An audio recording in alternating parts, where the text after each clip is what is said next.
What's up everybody, and welcome back to my channel. Former Teen Mom 2 star Jenelle Evans really wants to set the record straight about what's been going on in her life ever since she was cut from the show last year. So she's not exactly the most reliable source. She's not a reliable source, period. So let's all take everything she had to say with a grain of salt, but let's also read between the lines on everything that she meant to say in this blog post. The whole thing talked about her house hunting throughout the city and trying to figure out where to plant her roots.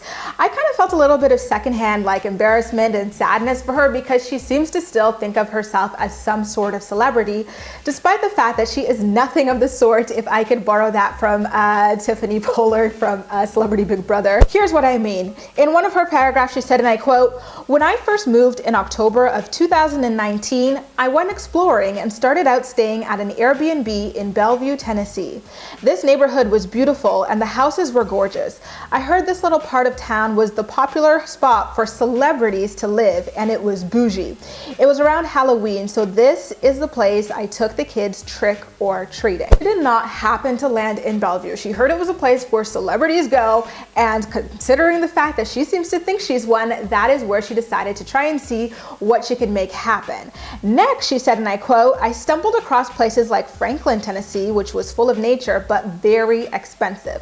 Again, Franklin was another location for celebrities to live and settle down. Well, if that's what Franklin's for, then what the hell were you doing there, Miss Jenelle? Now here's where it gets a little bit more interesting, because Miss Thang dropped a little bit of tea about how she is still paying for David anti-socialism Eason to sit around on his ass in North Carolina and do nothing but live off of her money. She's actually intimating that if she were not funding this deadbeat, she would be able to afford to buy a home in Bellevue or Franklin, Tennessee, where all the bougie, rich celebrities live.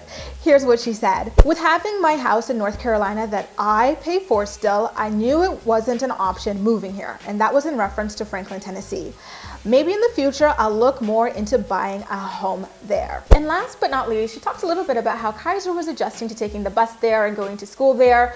Jace is still living with his mother, Barbara, in North Carolina, so he doesn't live there, and Ensley is not yet in school. And then she wraps up the entire blog post alluding to the fact that she still is staying away from David, calling him and the relationship a toxic situation, even though we all know that that is not at all true. The two of them have been back together for some time, and I shouldn't even say back together, considering I don't believe they ever legitimately split up in the first place. Take a look.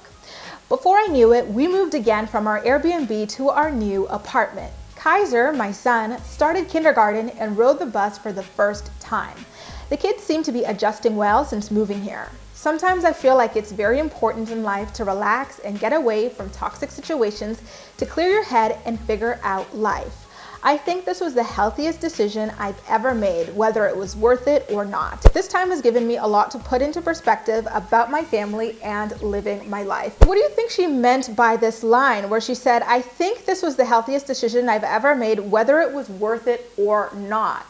What do you mean, it could have not been potentially worth it? David was allegedly a very, very abusive person, so I'm curious as to what part of escaping an abusive partner, especially for the sake of your young children, could have not been worth it. Make sure to let me know all of your thoughts and opinions in the comment section down below, and as usual, we'll chat. That's all for now. Thank you so much for watching, and I'll see you next time.